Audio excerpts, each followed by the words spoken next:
स्वागत है आप सभी का ऑनलाइन क्लासेज में। आज हमारा जो पार्ट 8 है उसमें हम अंतःप्रदवी जालिका के बारे में बच्चों पढ़ने वाले हैं। और इससे पहले जिन बच्चों ने पार्ट 7 की वीडियो नहीं देखी है वो इससे पहले वो वीडियो ज़रूर देख ले, क्योंकि उसमें ही हमने कोशिकांग की स्टार्टिंग की थी, यानी कि उनको पढ़ने का जो प्रोग्राम था वो वहीं से ही शुरू किया था। आज हमें अंतःप्रदवी जालिका के बारे में पढ़ना है। ठीक है, तो देखते हैं इसमें क्या होगा। आपके पास एक पादप कोशिका है। हम यहाँ आपकी जानकारी के लिए पादप कोशिका ले रहे हैं, और वो भी यूकेरियोटिक कोशिका। ठीक है, एक बात ध्यान रखेंगे आप हमेशा कि कुछ कोशिकांग, कुछ क्या अधिकांश कोशिकांग ऐसे हैं भैया जो प्रोकैरियोटिक कोशिका में नहीं होते, लेकिन यूकेरियोटिक कोशिका में वे पूर्ण रूप से विकसित होते हैं। ठीक है ना। तो ये जो अंतःप्रदवी जालिका की अगर बात कर रहा है तो भैया ये यूकेरियोटिक कोशिका के अंदर ही होता है, प्रोकैरियोटिक कोशिका के अंदर ये नहीं होता। अब ये आपके पास यहाँ पर एक प्लांट सेल और इसके अंदर न्यूक्लियस है जिसको आप केंद्रक कहते हो। ठीक है, हम बात करेंगे आज अंतःप्रदवी जालिका, मतलब इसकी बात करेंगे। जो मैं स्ट्रक्चर आपको यहाँ पर बना के दिखा रहा हूँ इसकी हम बात करेंगे। और अगर हम इसकी खोज की बात करें तो पोर्टर नामक साइंटिस्ट ने, यह बात आप कहीं नोट कर लीजिए, पोर्टर नामक साइंटिस्ट ने सन 1953 ईस्वी में इसको खोजा था, और एंडोप्लाज्मिक रेटिकुलम नाम भी इन्होंने ही इसको दिया था। ठीक है, आप देख रहे होंगे मैंने इसकी जो संरचना बनाई है इस तरह की होती है। इसके ऊपर छोटे छोटे राइबोसोम लगे होते हैं। ये जो संरचना आप देख रहे हैं ये राइबोसोम है, छोटे छोटे। इन राइबोसोम का कार्य प्रोटीन का संश्लेषण करना होता है, और जो एंडोप्लाज्मिक रेटिकुलम है ये सारी की सारी क्या है, एंडोप्लाज्मिक रेटिकुलम है। इस तरह की इसकी संरचना आपको मैं अलग भी दिखा देता हूं, ऐसी होती है। ठीक है, और ये दो तरह की होती है, एक तो खुरदरी और दूसरा चिकनी। खुरदरी में जो राइबोसोम होता है वो प्रेजेंट होता है भैया, राइबोसोम होगा। जिस तरफ से अंतःप्रदवी जालिका खुरदरी होती है, मतलब जो ये वाला भाग होता है ये क्या होता है, खुरदरा भाग होता है। यहाँ पर राइबोसोम लगे होते हैं, और जो इसका नीचे वाला भाग होता है जिसको आप अवतल कह सकते हो, वो कैसा होता है, वो चिकना होता है। इसी कारण हमने अंतःप्रदवी जालिका को दो भागों में डिवाइड किया है, SER एवं RER। ठीक है जी, SER एवं RER। ठीक है, सरफेस एंडोप्लाज्मिक रेटिकुलम और एंडोप्लाज्मिक रेटिकुलम, तो ये दो तरह की होंगी यहाँ पर। ठीक है, अब बात करेंगे बच्चों इनकी, जो इनके प्रकार है, इनके कितने प्रकार होते हैं। अगर हम इनके प्रकारों की बात करें तो ये तीन प्रकार की होती है। ठीक है, ये तीन प्रकार की यहाँ पर होती है। अब कौन कौन सी होगी इसके मैं आपको नाम बता देता हूं। एक तो होती है वेसिकल्स। ठीक है ना, नंबर 1 पे क्या आ जाएगा, पुटिकाएं, मतलब वेसिकल्स। नंबर 2 पे आ जाएगा आपका सिस्टर्नी, और नंबर 3 पे आ जाएगा आपका नलिकाएं। ठीक है, नंबर 3 पे आ जाएगा आपका नलिकाएं।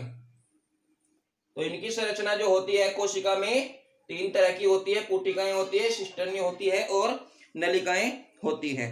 बच्चों अगर हम पुटिकाएं की बात करें तो पुटिकाएं जो अंतःप्रदवी जालिका होती है वो इस तरह की होती है, कि लगभग इस तरह की गोल, और इसके ऊपर भी आपके जो राइबोसोम होते हैं वो प्रेजेंट होते हैं। आप कह सकते हो कि अंतःप्रदवी जालिका के ऊपर ही राइबोसोम होते हैं। ठीक है, इसके बाद मैं सिस्टर्नी की बात करूंगा कि जो सिस्टर्नी है ये किस तरह की होगी। ये सिस्टर्नी इस तरह की होगी, जैसे ये देख रहे हो आप, ये सिस्टर्नी ही है, और ये एक दूसरे से ऐसे जुड़ी हुई होती है, ऐसे एक दूसरे से यहाँ पर जुड़ी हुई होती है सिस्टर्नी। तो जो सिस्टर्नी होती है वो यहाँ पर ऐसे जुड़ी हुई होती है, और इनके ऊपर ऐसे यहाँ पर जो है राइबोसोम प्रेजेंट होते हैं। ठीक है, अगर हम नलिकाएं की बात करें तो जो नलिकाएं होती है, नाम से ही पता चल रहा है नलिकाएं कि ये एक नली की तरह होंगी, मतलब इस तरह की होंगी, लंबी लंबी दूर तक फैली हुई ऐसे होंगी ये। मतलब आप कह सकते हो कि जो अंतःप्रद्रवी जालिका होती है वो कहीं ना कहीं दूसरी कोशिका के संपर्क में भी रह सकती है, यानी कि जो दूसरी कोशिका है उसके संपर्क में भी ये रह सकती है। ठीक है ना। तो ये है आपका यहाँ पर अंतःप्रद्रवी जालिका।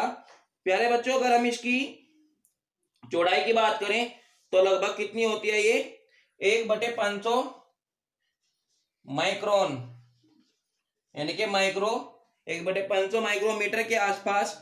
ठीक है, जो इसकी चौड़ाई होती है वो होती है। अगर हम इनके अलग अलग खंडों की माप की बात करें, अलग अलग खंडों की माप की बात करें, तो इनकी जो माप होती है वो 50 से 500 मिली माइक्रोन तक होती है। 50 से 500 मिली माइक्रोन तक इनकी माप होती है। ठीक है, एनएम या म्यू एम इसको कह सकते हो। ठीक है, मिली माइक्रोन पुटिकाएं जो होती है उनकी माप 50 से 500 मिली माइक्रोन तक होती है। ठीक है ना। अब बात करते हैं कि जो अंतःप्रद्रवी जालिका है उसके फंक्शन क्या होंगे, कोशिका में ये यहाँ पर क्या कार्य करता होगा। ठीक है, देखिए सबसे पहले मैं आपको बता दूं बच्चों, ये यहाँ जो है प्रोटीन का संश्लेषण करता है पादप कोशिका में भी, और जो आपकी एनिमल सेल है उसमें भी, यानी कि प्लांट सेल और एनिमल सेल दोनों तरह की सेलों में ये क्या काम करता है, प्रोटीन का सिंथेसिस करता है, यानी कि प्रोटीन का संश्लेषण इसका कार्य होता है। ठीक है, इसी के साथ ही साथ बच्चों मैं आपको बता देता हूं राइबोसोम का कार्य भी प्रोटीन का संश्लेषण होता है, और जो अंतःप्रद्रवी जालिका है ईआर है उसका जो कार्य है वो भी प्रोटीन संश्लेषण करना होता है।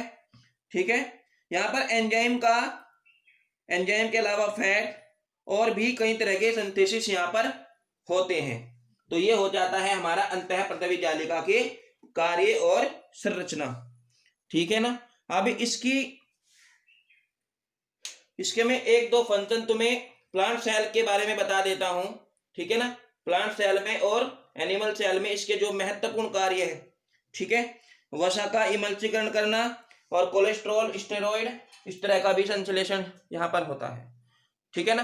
तो बच्चों उम्मीद है आपकी समझ में ये सभी बातें आ गई होगी। आप जो बातें यहाँ पर मैंने, जैसे कि खास बात है पोर्टर ने अंतःप्रद्रवी जालिका का नाम दिया एंडोप्लाज्मिक रेटिकुलम। इन्होंने कहा, कब कहा, 1953 ईस्वी में इन्होंने इसका नाम अंतःप्रद्रवी जालिका यानी कि एंडोप्लाज्मिक रेटिकुलम दिया। तो ऐसी बात आप कहीं अपने अलग नोटबुक में भी लिख सकते हो। ठीक है, ऐसे क्वेश्चन विभिन्न प्रकार की परीक्षाओं में भी पूछे जाते हैं और आपकी क्लास के लिए तो बेस्ट है ही।